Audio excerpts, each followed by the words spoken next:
என்ன வேணும் ஸ்கூலுக்கு எல்லாமே இங்கிருக்கு.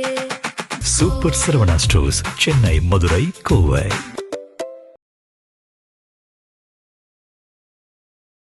அந்த தேர்தலில் பொறுப்பேற்கும் அரசு தன் ஆட்சி காலத்தை முழுமையாக நிறைவு செய்ய முடியாது. ஒரே நேரத்தில் தேர்தலை நடத்துவதன் மூலம் சுமார் 7 லட்சம் கோடி ரூபாய் வரை மிச்சப்படுத்த முடியும் என கூற வேண்டிய அவசியம் என்ன உள்ளது? நாடாளுமன்றம் மற்றும் அனைத்து மாநில சட்டமன்றங்களுக்கு ஒரே நேரத்தில் தேர்தல் நடத்துவது பற்றி ஆலோசித்து வரும் ஒன்றிய பாஜக அரசு தற்போது சீரியஸ் மூடில் இறங்கியுள்ளது. இது தொடர்பான விரிவான செய்திகளை பார்க்கலாம்.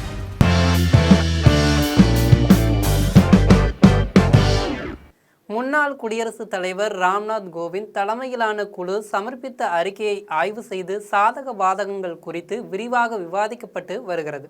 இந்த சூழலில் ஒரே நாடு ஒரே தேர்தல் திட்டம் தொடர்பான நாடாளுமன்ற கூட்டுக்குழுவின் தலைவரான பிபி சௌத்ரி குஜராத் மாநிலம் காந்தி நகரில் ஆலோசனை நடத்தினார். பின்னர் செய்தியாளர்களுக்கு பேட்டியளித்த அவர், ஒரே நேரத்தில் தேர்தலை நடத்துவதன் மூலம் சுமார் 7 லட்சம் கோடி ரூபாய் வரை மிச்சப்படுத்த முடியும் எனவும், அந்த தொகையை மக்கள் நலனுக்காகவும் கல்வி மற்றும் மருத்துவ வசதிகளுக்காகவும் பயன்படுத்த முடியும் என கூறியிருக்கார். தொடர்ந்து பேசிய சௌத்ரி, நாட்டில் அடிக்கடி தேர்தல் நடத்தப்படுவது தவிர்க்கப்பட்டால் நாட்டின் உள்நாட்டு உற்பத்தியான GDP 1.6% வரை அதிகரிக்கும் என்று நிபுணர்கள் தெரிவித்ததை அவர் சுட்டிக்காட்டியிருக்கார். அடிக்கடி தேர்தல் நடைபெற்றால் தேர்தல் நடத்தை விதிகள் அடிக்கடி அமலாகும்.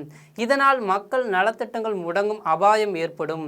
ஆனால் ஒரே நாடு ஒரே தேர்தல் திட்டம் நடைமுறைக்கு வந்தால் அத்தகைய பாதிப்புகள் எதுவும் இல்லாமல் போகும் என சௌத்ரி விளக்கம் அளித்திருக்கார். இவையெல்லாம் ஏற்கனவே ஒரே நாடு ஒரே தேர்தலை ஆதரிப்போர் வலியுறுத்தி வரும் கருத்துக்கள் தான்.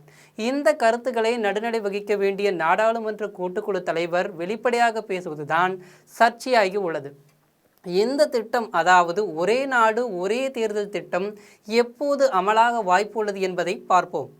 2034ஆம் ஆண்டு முதல் மக்களவைத் தேர்தலுடன் சட்டமன்ற தேர்தல்களும் நடைபெற வாய்ப்புள்ளது. அதனால் 2027ஆம் ஆண்டிற்கு பின்னர் நடைபெறும் தேர்தல்கள் குறுகிய கால ஏற்பாடாகவே இருக்க வாய்ப்பு இருக்கு. உதாரணமாக 2032 சட்டமன்ற தேர்தல் நடைபெற்றால் அது 2 ஆண்டுகள் மட்டும் செயல்படும் வகையில் நடவடிக்கை எடுக்கப்படும். ஏனெனில் வரும் 2034ஆம் ஆண்டு நடைபெறும் மக்களவை தேர்தலுடன் அனைத்து மாநில சட்டமன்ற தேர்தலும் நடத்த வாய்ப்பு இருக்கு. புதிய சட்ட திருத்தத்தின் அடிப்படையில் 2029ஆம் ஆண்டு தேர்தலுக்கு பின்னர் ஆட்சி பொறுப்பேற்கும் ஒன்றிய அரசின் கீழ் நடைபெறும் முதல் மக்களவை அமர்வில் குடியரசுத் தலைவர் அறிவிப்பானை வெளியிடக்கூடும். அதில் அடுத்த மக்களவை தேர்தல் குறித்த விவரங்கள் இடம்பெறும்.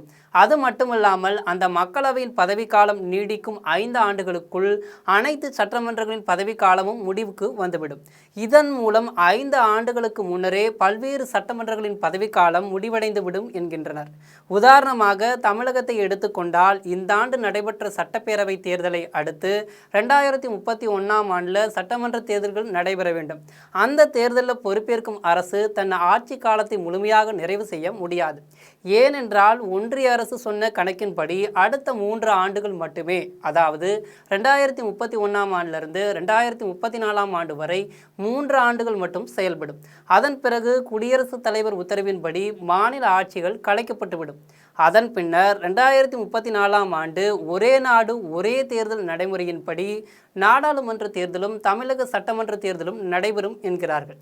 இந்த காலகட்டத்தில், அதாவது குடியரசுத் தலைவர் ஆட்சி நடைபெறும் காலத்தில் மக்கள் நலத்திட்டங்களை பெரிதாக செயல்படுத்துவதற்கு வாய்ப்புகளே இல்லை என்ற விமர்சனம் முன்வைக்கப்படுகிறது.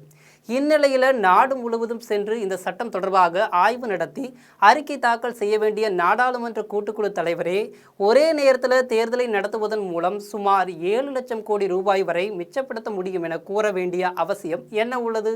ஒன்றிய அரசின் ஒரே நாடு ஒரே தேர்தல் சட்டத்தை முன்மொழிய வேண்டிய அவசியம் இவருக்கு என்ன வந்தது என்றும் கேள்வி எழும்பியிருக்கு.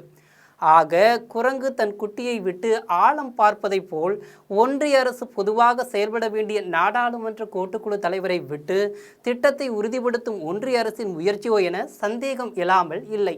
இதுபோன்ற செய்திகளை விரிவாக காண ஜெம் தொலைக்காட்சியுடன் தொடர்ந்து இணைப்பில் இருங்கள். நன்றி, வணக்கம்.